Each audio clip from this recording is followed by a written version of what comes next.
Court ಷರತ್ತು ಪೂರೈಸೋದಕ್ಕೆ T gang ಕೂಡ ಪರದಾಟವನ್ನು ನಡೆಸ್ತಾ ಇದೆ. ಶ್ಯೂರಿಟಿಗಾಗಿ A7 ಮತ್ತು A6 ಆರೋಪಿಗಳಿಂದ ಒದ್ದಾಟ ಆಗ್ತಾ ಇರುವಂತದ್ದು ನೋಡಿ. ಈಗ ಕಷ್ಟ ಕಾಲದಲ್ಲಿ ಯಾರು ಕೈ ಹಿಡಿತಾರೋ ಇಲ್ವೋ ಗೊತ್ತಿಲ್ಲ. ಇವ್ರ ಕಷ್ಟಕ್ಕಂತೂ ಯಾರು ಆಗ್ತಾ ಇಲ್ಲ.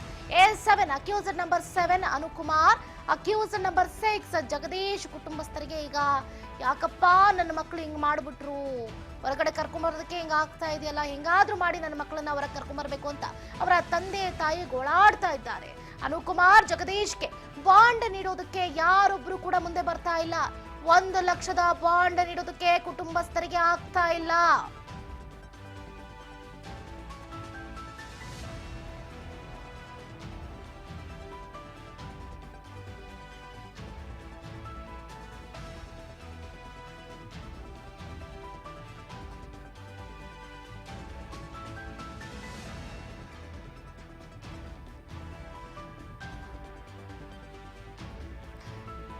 ಜಾಮೀನ್ ಸಿಕ್ಕಿದೆ, ಆದ್ರೆ ಹೊರ ಬರೋದಕ್ಕಾಗ್ತಾ ಇಲ್ಲ ಅಂತಹ ಪರಿಸ್ಥಿತಿ. ಅನುಕುಮಾರ್ ಹಾಗೆ ಜಗದೀಶ್ಗೆ ಹೆಂಗಾಗೋಗ್ಬಿಟ್ಟಿದೆ ಅಂತಂದ್ರೆ, ಏನಪ್ಪಾ ಮಾಡೋದು, ಜೈಲಿಂದ ಹೊರಗೆ ಬರಬೇಕು ಅಂತಂದ್ರೆ ಯಾರಾದ್ರೂ ನಮ್ಗೆ ಬಾಂಡ್ ಕೊಡಬೇಕು, ಯಾರಾದ್ರೂ ನಮ್ಗೆ ಶ್ಯೂರಿಟಿ ಕೊಡಬೇಕು, ಯಾರು ನಮ್ಗೆ ಕೊಡ್ತಾ ಇಲ್ವಲ್ಲ ಅನ್ನೋಂಥ ಅಳುಲು ಈಗ ಅವರಿಬ್ಬರಿಗೆ ಕಾಡ್ತಾ ಇದೆ. ಹಾಗಾಗಿ ಏನಾದ್ರೂ ದರ್ಶನ್ ಅವರು ನೆರವಾಗ್ತಾರಾ ಅದು ಗೊತ್ತಿಲ್ಲ. ಯಾಕಂತಂದ್ರೆ ರೇಣುಕಾಸ್ವಾಮಿ ಕೊಲೆ ಪ್ರಕರಣದ 7 ಮಂದಿ ಆರೋಪಿಗಳಿಗೆ ಕಳೆದ ಶುಕ್ರವಾರ ಜಾಮೀನು ಆಯಿತು. ಅವರಲ್ಲಿ ಕೆಲವರು ಸ್ಥಿತಿವಂತರಾಗಿದ್ದಾರೆ, ಇನ್ನು ಕೆಲವರಿಗೆ ಹಣದ ಕೊರತೆ ಇದೆ. ಜಾಮೀನು, ಬಾಂಡ್ ಮತ್ತು ಶ್ಯೂರಿಟಿಯನ್ನ ಹೊಂದಿಸೋದು ದೊಡ್ಡವ್ರಿಗೇನು ಸಮಸ್ಯೆ ಆಗ್ಲಿಲ್ಲ. ಅವ್ರಿಗೇನು ನಾನು ಕೊಡ್ತೀನಿ ಅಂತ ಮುಂದೆ ಬಂದ್ರು. ಬಟ್ ಬಡವರಿಗೆ ಯಾರು ಕೊಡೋದಕ್ಕೆ ಮುಂದೆ ಆಗ್ತಾರೆ? ಅನುಕುಮಾರ್ ಹಾಗೆ ಜಗದೀಶ್ ಅವ್ರಿಗೆ ಶ್ಯೂರಿಟಿ ಕೊಡೋರೇ ಇಲ್ದಂತ ಆಗ್ಬಿಟ್ಟಿದೆ. 1 ಲಕ್ಷ ಬಾಂಡ್ ಬೇರೆ ಕೊಡಬೇಕಾಗಿದೆ. ಸೊ ಇವ್ರಿಗೆ ಕೊಟ್ರೆ ನಮಗೆಲ್ಲಪ್ಪ ಸಂಕಷ್ಟ ಅನ್ನೋ ರೀತಿಯಲ್ಲಿ ಕೆಲವರು ಯೋಚನೆ ಮಾಡ್ತಿದ್ದಾರೆ. ಸೊ ಈತ ನೋಡಿ, ಅನುಕುಮಾರ್ ಮತ್ತು ಜಗದೀಶ್ ಅವರಿಗೆ ಶ್ಯೂರಿಟಿ ಒದಗಿಸೋದೇ ಕಷ್ಟ ಅನ್ನುವಂತ ಆಗಿದೆ. ಸೊ ಹಾಗಾದ್ರೆ ಹೇಗೆ ಹೊರಗಡೆ ಬರ್ತಾರೆ ಅನ್ನೋದೇ ಗೊತ್ತಿಲ್ಲ.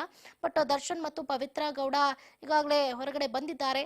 ಸ್ಟೋನಿ ಬ್ರೂಕ್ಸ್, ಮೌಲಿಕಾ ಪ್ರದೋಷ್, ದರ್ಶನ್ ಆಪ್ತರಾದಂತಹ ನಾಗರಾಜ್ ಮತ್ತು ಲಕ್ಷ್ಮಣ್ ಅವರಿಗೆ ಜಾಮೀನು ನೀಡಬೇಕಾದಂತಹ ಬಾಂಡ್ ಹಾಗೆ ಇತರ ಶ್ಯೂರಿಟಿಗಳನ್ನ ಒದಗಿಸಿದೇನು ಸಮಸ್ಯೆ ಆಗ್ಲಿಲ್ಲ. ಅಂದ್ರೆ ಜಗದೀಶ್ ಮತ್ತು ಅನುಕುಮಾರ್ ಅವರಿಗೆ ಜಾಮೀನಿಗೆ ಶ್ಯೂರಿಟಿ ಸಿಗ್ತಾ ಇಲ್ಲ. ಜಗದೀಶ್ ಮತ್ತು ಅನುಕುಮಾರ್ ಇಬ್ರು ಕೂಡ ಚಿತ್ರದುರ್ಗ ಮೂಲದವರೇ ಆಗಿದ್ದು ಬಡ ಕುಟುಂಬದವರು ಅಂತ ಹೇಳಲಾಗ್ತಾ ಇದೆ.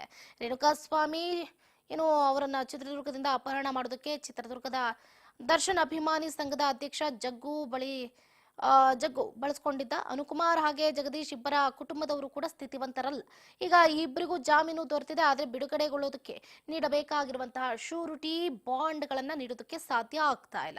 ಈಗಾಗಲೇ ಈ ಬಗ್ಗೆ ಮಾತಾಡಿರುವಂತಹ ಜಗದೀಶ್ ಅವರ ತಾಯಿ ಸುಲೋಚನಮ್ಮ, ಶ್ಯೂರಿಟಿ ಕೊಡೋದಕ್ಕೆ ಯಾರು ಇಲ್ಲದ ಕಾರಣ ಬಿಡುಗಡೆ ಆಗ್ತಾ ಇಲ್ಲ. ಸಂಬಂಧಿ ಮೂರ್ತಿ ಅವರೊಟ್ಟಿಗೆ ಜಮೀನಿನ ಪಹಣಿ ಜಮೀನ್ ಏನಿದೆಯಲ್ಲ ಅವರ ಹೊಲದ ಪಹಣಿಯನ್ನ ತಗೊಂಡು ಹೋಗಿ ಕೊಟ್ಟಿದ್ದೀವಿ. ಅಟ್ಲೀಸ್ಟ್ ಇದನ್ನ ಇಟ್ಕೊಂಡಾದ್ರೂ ನನ್ನ ಮಗನಿಗೆ ಶ್ಯೂರಿಟಿ ಕೊಡಿ ಸ್ವಾಮಿ ಅಂತ ಕೇಳ್ತಾ ಇದ್ದೀವಿ. ಬಟ್ ಯಾರೊಬ್ರು ಕೂಡ ನನ್ನ ಮಗನಿಗೆ ಶ್ಯೂರಿಟಿ ಕೊಡೋದಕ್ಕೆ ಮುಂದಾಗ್ತಾ ಇಲ್ಲ. 3 ಜನದ ಹತ್ರ ಹೋದೆ, 3 ಜನರು ಕೂಡ ನಾವು ಕೊಡೋದಕ್ಕಾಗೋದಿಲ್ಲ ತಾಯಿ, ದಯವಿಟ್ಟು ನಮ್ಮ ಬಳಿ ಬರಬೇಡಿ ಅಂತ ಹೇಳಿ ಕಳಿಸ್ತಾ ಇದ್ದಾರೆ. ಹೇಗಾದ್ರೂ ಮಾಡಿ ನನ್ನ ಮಗನನ್ನ ಬಿಡಿಸಿಕೊಡಿ ಅಂತ ಸುಲೋಚನಮ್ಮನವರು ಪರಿಪರಿಯಾಗಿ ಬೇಡ್ಕೊಳ್ತಾ ಇದ್ದಾರೆ. ಒಟ್ಟಾರೆಯಾಗಿ ಒಂದು ಕಡೆ ಶ್ಯೂರಿಟಿ ಇಲ್ಲ, ಮತ್ತೊಂದು ಕಡೆ ಬಾಂಡ್ ಕೊಡೋದಕ್ಕೆ ಯಾರೊಬ್ರು ಕೂಡ ಮುಂದೆ ಬರ್ತಾ ಇಲ್ಲ. ಹಾಗಾದ್ರೆ ಅನುಕುಮಾರ್ ಹಾಗೆ ಜಗದೀಶ್ ಅವರ ಕತೆ ಏನಾಗುತ್ತೆ ಅನ್ನೋದನ್ನ ಕಾದಷ್ಟು